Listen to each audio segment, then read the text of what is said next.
বর্তমানে আমরা অবস্থান করছি নরসিংদীর শিবপুরের বাস স্ট্যান্ডে।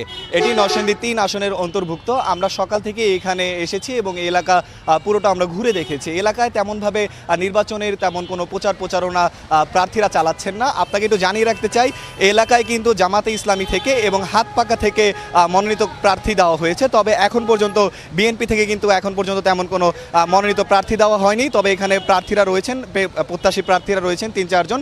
তবে এখন পর্যন্ত কাউকে চূড়ান্তভাবে প্রার্থী তৈরি করা হয়নি।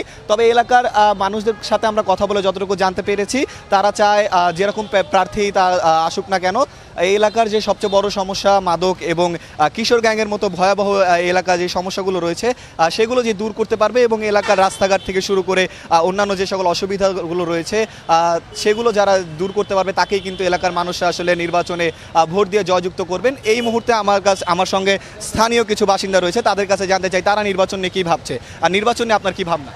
নির্বাচন নিয়ে ভাবনা, আমাদের এখানে যারা প্রার্থী দাঁড়িয়েছেন সকলেই ভালো। তো আমার কাছে সব এরকম একটা প্রার্থী দরকার যিনি এই এলাকার সমস্ত সমস্যা দূর করতে পারবেন, বিশেষ করে কিশোর গ্যাং, মাদক এবং আইন শৃঙ্খলার যে পরিস্থিতি যা দিয়ে উন্নত হবে।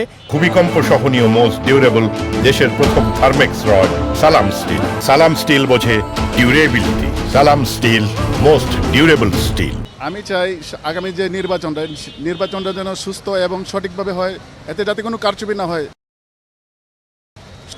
এবং আমরা সন্ত্রাসমুক্ত দুর্নীতিমুক্ত একটি বাংলাদেশ চাই। এবং এটিএন বাংলার মাধ্যমে সকল দেশবাসীকে বলতে চাই যেন তারা যেন সঠিক নেতৃত্বকে খুঁজে নেয়।